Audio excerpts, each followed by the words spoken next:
Okay, today we're gonna do something very unprofessional, but I think I should give my opinion on the newest special banner in Fire Emblem Heroes, the Halloween banner. Well, here we have the web pages on Game Press about the characters, and I'm gonna review them in this way. I think I should talk about their skills and stats, and that's something I can see here on the screen. Well, let's start off with the least impressive one, La Rochelle. First off, in terms of her art, she's beautiful, just like she is normally. It's not like the artist did something impressive.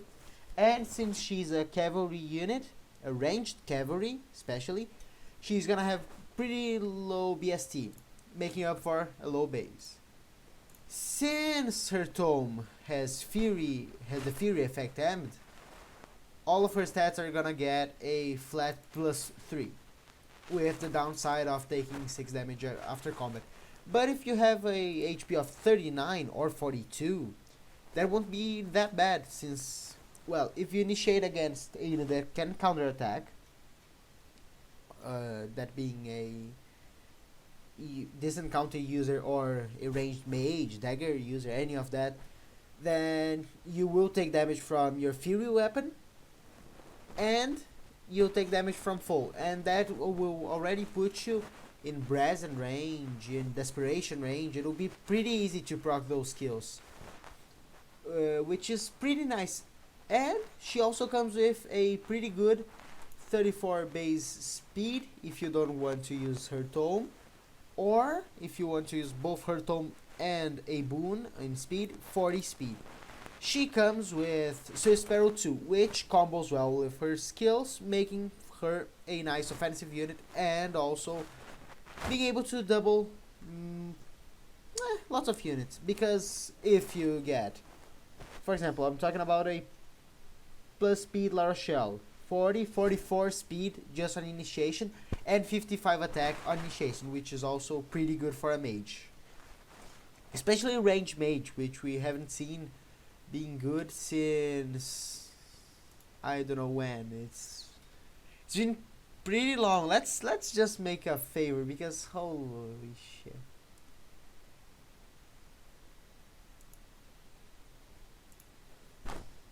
Okay, now we're talking.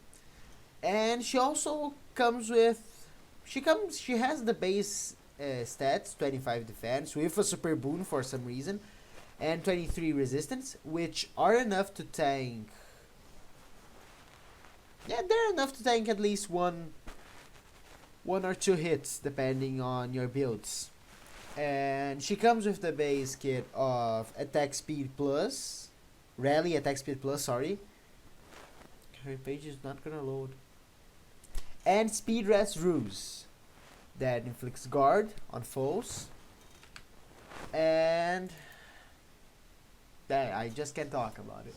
And speed res -6 on foes in cardinal directions from both you and the rallied ally. So she's a very nice support unit here, attack speed plus and speed res ruse. She's a nice support, and she also has the basis for being a good cavalry unit in offensive terms.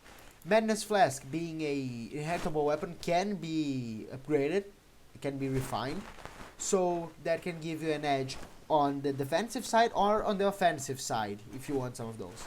I would recommend focusing on her speed and attack, especially because her defense and res. Oh, yeah, I said she could work with them, but I forgot she. Yeah, her bases are not good. 22 defense and 20 resistance. And if you're lucky enough to get a Bane on any one of those, it's just so bad. So focus on her speed or attack, especially when you can combo that well with Desperation. Or if you want her to keep being a support unit, build her up like that. Change her tome for a support one. I'm not sure if there is a green tome that gives passive buffs, but if there is, or I don't know, just give her spectral tome and she'll be a offensive panic unit. I don't know. And that's all for Larshell. About Ileana, well, let's just say I will be pulling her. I really, I have something. I like her design.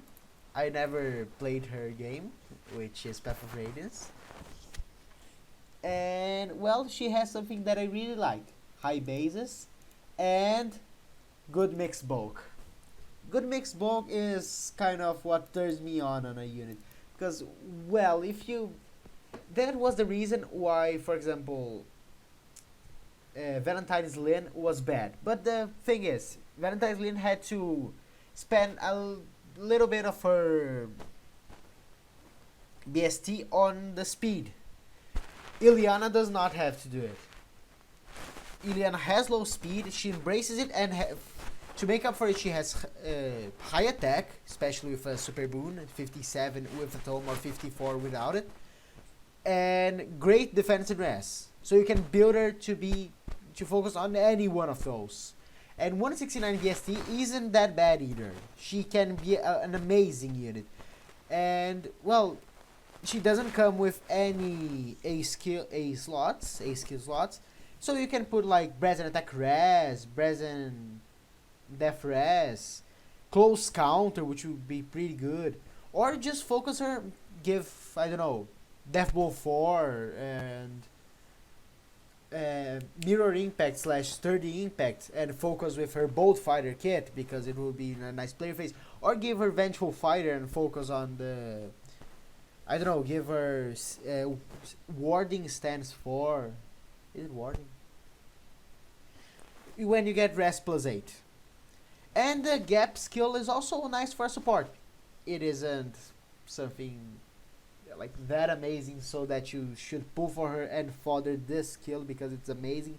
No, it's pretty niche, especially considering it's how can I say it? It's the equivalent of a ruse when compared to Feint. Feint give only -5 to foe. Ruse just fucks up foe. The opening skills only give those to +6 to foe with highest stat, but Gap gives 2 stats to whomever has the highest sum.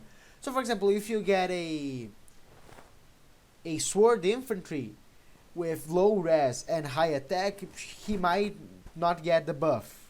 So this skill is really situational. I would suggest changing it for a wave skill, something that would benefit Ileana. Or even, I don't know, Armor March if you're trying to pull an armor team. And, well, her bases are focused on def, res, and attack. You can use, just like I said, Brazen Attack Defense, Brazen Attack Res, Brazen Defense Res, any combination of the 2 stats. Because her HP is pretty good, okay. And her speed, you should not try to use it. According to this, she has one of the lowest speeds out of all units. You shouldn't do it. You shouldn't focus on her speed. Our time is a little short, so let's just go to Dosla. I'll say, I'm pretty impressed that Dosla actually came in the game. I wasn't expecting him to go join Heroes. But, well, here we are. And he's a dagger unit with 174 BST. It's pretty good. I think it's even more than his BST is higher than Halin Kagero from last year. His weapon is the same thing, Fury Effect. It's inheritable. Oh, and by the way, I forgot mentioning Ileana. You can also refine her tome, which is amazing. Dosla, he has good HP.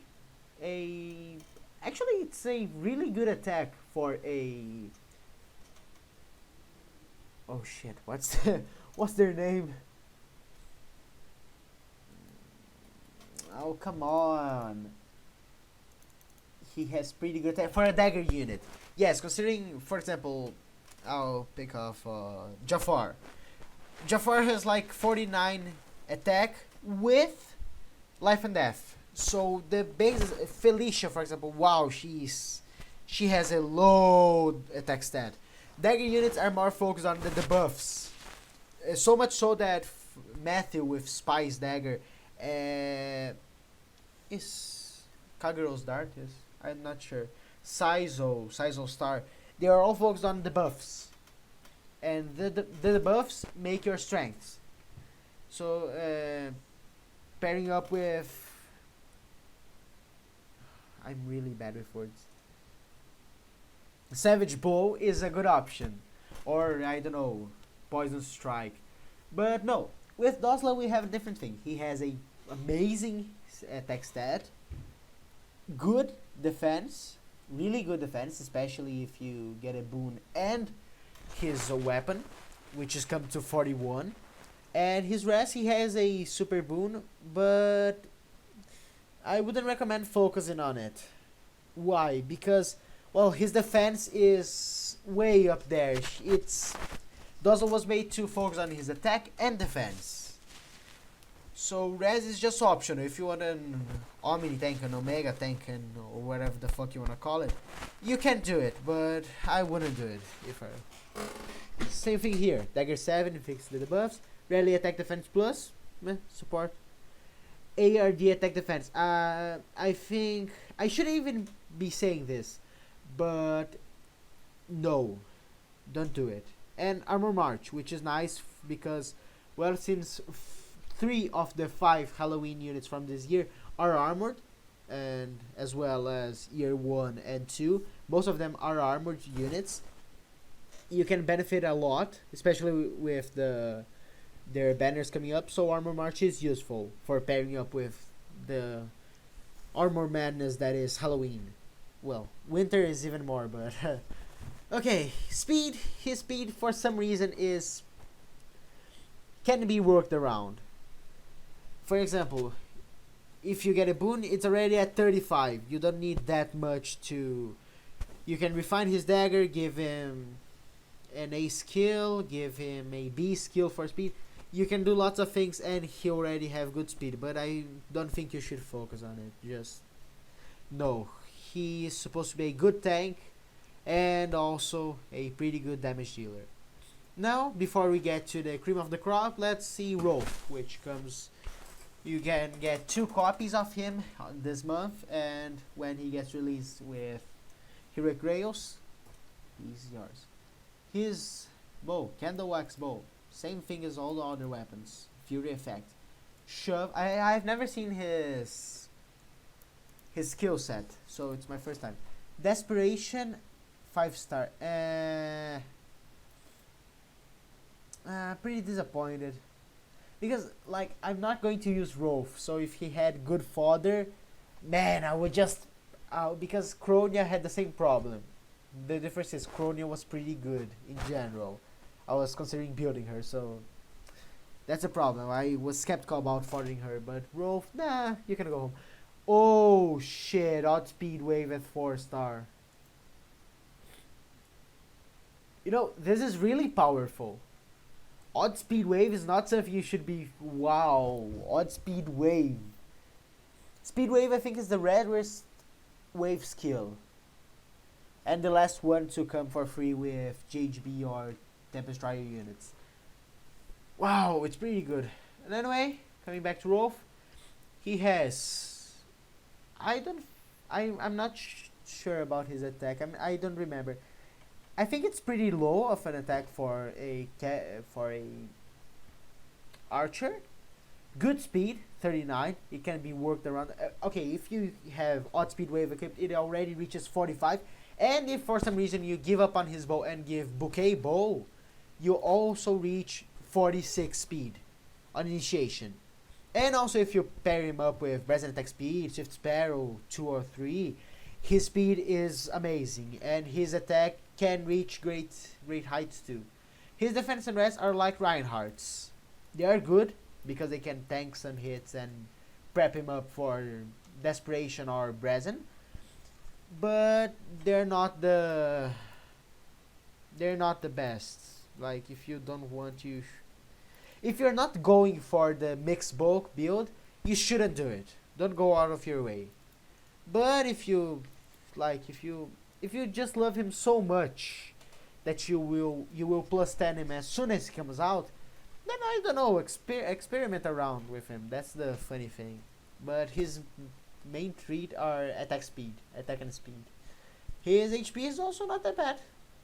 It's good to enter desperation range, and even at plus 10, you get one hit. Considering your defense and res, you deal one hit, take damage from the bow, and take the hit from the enemy. You also get into desperation range, which is pretty good.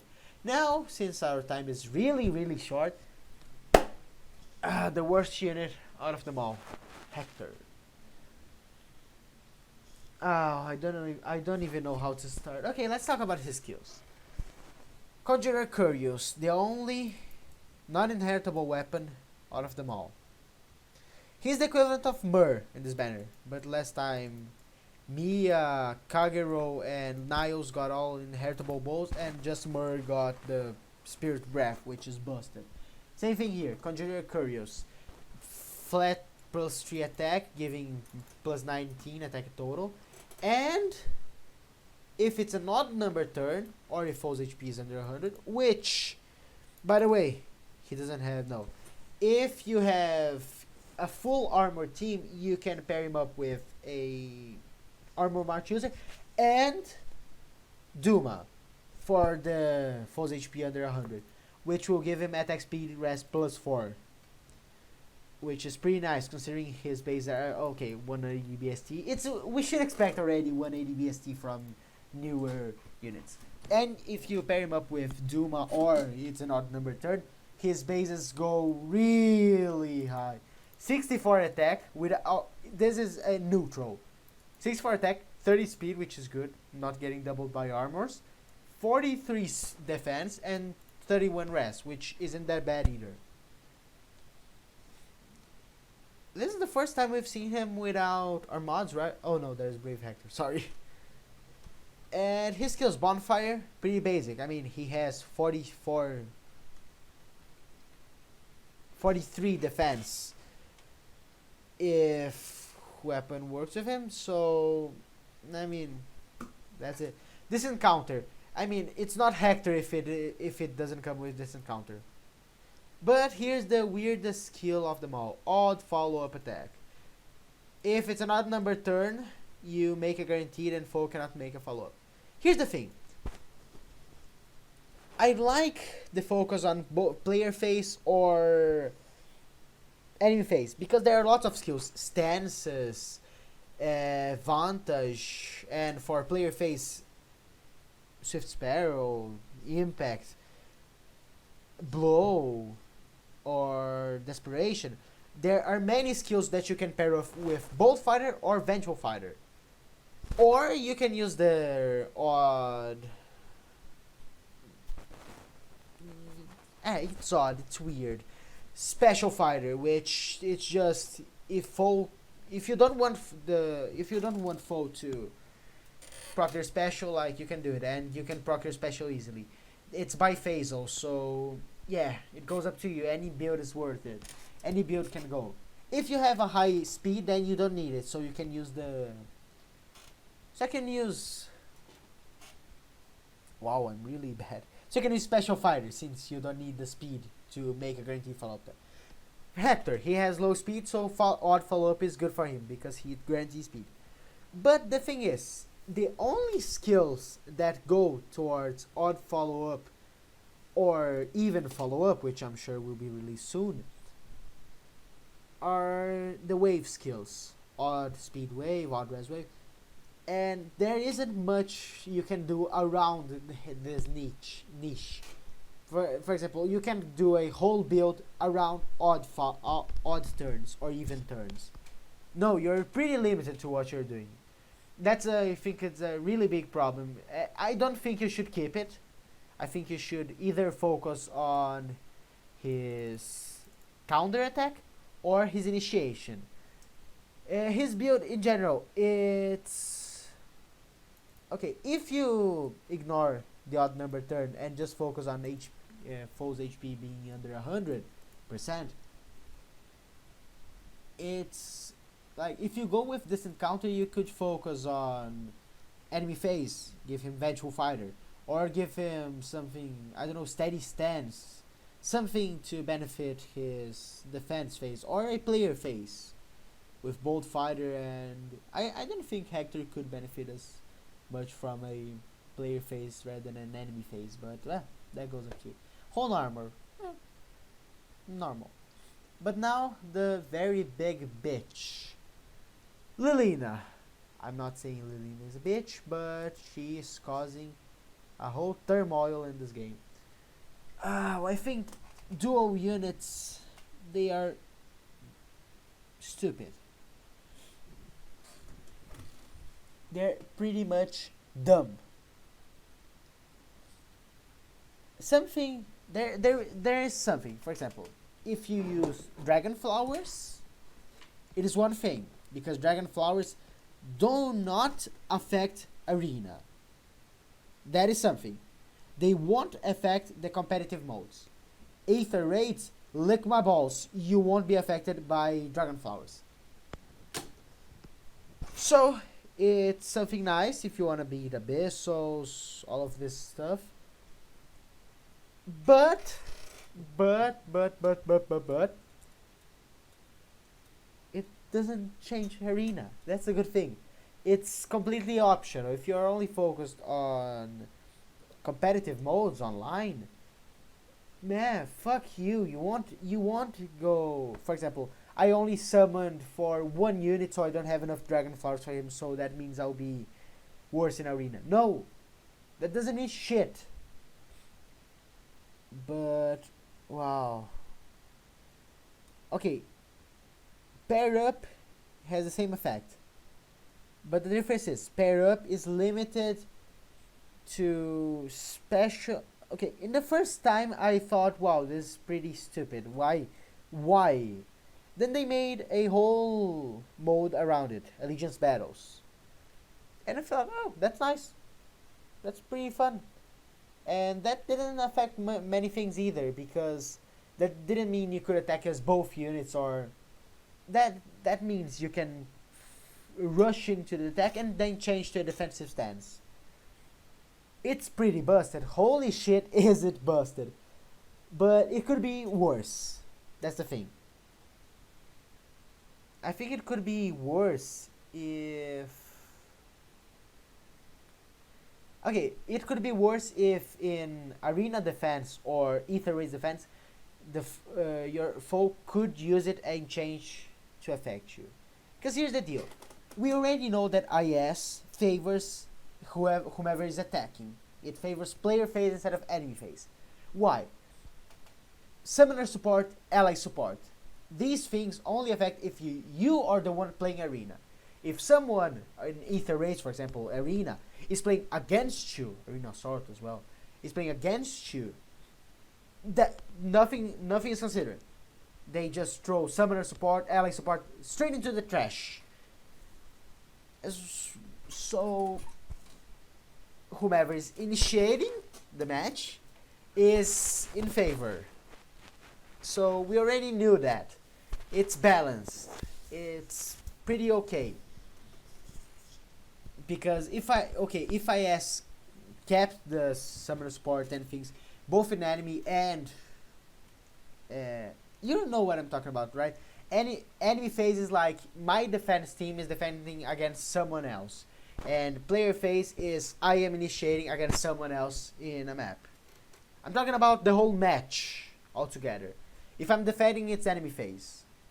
If I don't have any control over my units and someone is using their units to attack my defense team, okay, yeah, I think you get it. So pair up is already towards IS's bias for player phase. But okay, it's not bad. Not that bad. Dragon Flowers. Okay, I think pair up is bad, especially when you get 185 BST. It's 185 or 175? I think it's 175. 175 BST. The BST buff is a little too much. Yes, I know, Julia, Roy would be pretty unviable in arena if it wasn't for their buffs. Oh yeah, Ellie would as well. But Yeah, it's busted. But duo skills are even worse.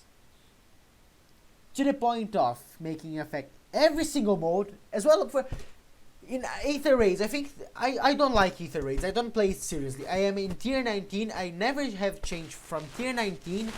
That's where I am. But I just feel like I should talk about it. Shit, that is. I don't even know how to start. Okay, if your skill is so bad, so bothersome, that they had to insert two different new buildings for Ether raids just to counterattack this specific thing, you know how bad you're getting. For example, we all know how Ophelia is busted. That made them add a new unit called Nagi that especially counters Ophelia. Let me tell you, she's pretty good at countering Ophelia. I tried this. It's a unit. It's optional. You can spend your money towards it. If you want to fuck up all leaves, you can. But the game is straight up telling you, you need to pay for it.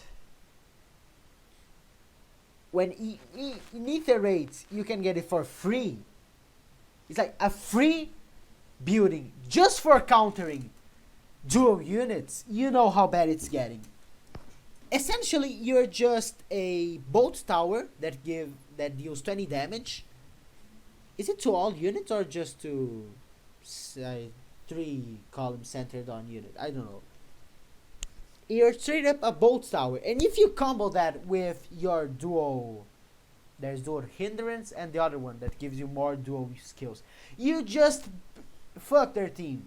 If they have a vantage unit, okay, they're in advantage. But if they don't have anything, they only have units that depend on their high HP, well, then the battle's over. Pretty much over. And if you have someone with vantage, you just lob him around in the front. Everyone's gonna have 2-3 HP. Pa, pa, pa, they die. That's it. That's it. And it's not even Hector that has to do the dirty job. No, he just sits around the back, uses his skill. You grab Brave Lucina, lob in front someone with this encounter. I don't know, Reinhardt, Sword Reinhardt, anyone actually, and it's over. Even Brave Lynn, you can just throw her around. She'll get the defense buffs. You can give her advantage. Okay, it's that. The map is over. Everything is over. Just because it's so busted. It's not like, oh, Ophelia busted. It's not like Reinhardt busted, where you get one specific unit that you can pay for it. No. And newer buildings have all been towards the game in general. For example, giving -6 attack speed for the foe with highest combined total. That's pretty good because it's in general. It's not like, oh, I'm against this unit with exactly 46 speed. No, it's in general. It's in general, really. Even tactics room. Is it tactics room? I forgot. You target all ranged foes. So it's not a specific threat. But if you're doing so much of that, the whole banner is centered around you. You are a red unit. So, okay, let me just tell you. I tried to pull for Myrrh in last Halloween banner. I spent 400 orbs. I got a single copy of her. Desire Sensor is real on these banners. He is gonna give IS a lot of money, and people need to readapt to kill them. I'll need to change my team. I used to have a falling coring with Wrath. Well, let's just say I can do it. Is it Wrath? I forgot. Okay, let's just say I can't do it because I'll need to use Vantage to specially counter anyone in there that is against me that has a dual unit. And it's not like even a Bolt Tower which just deals 30 damage and that's it. Once only. No. With Factor you can do it up to 5 times. I'm not sure how much time how often you can do it, but anyway, it's fucked up. I think it's bad in general. Will I be pulling off? Will I be pulling for her? For him? No, because Ileana is in this banner. But if she weren't, man, I would like to crush Ether Ray. So just kidding. I don't like descending to these levels of arena. Let me tell you. I think with this unit they started to kill arena. I just noticed this when I saw the FEH channel, October 3rd, 20.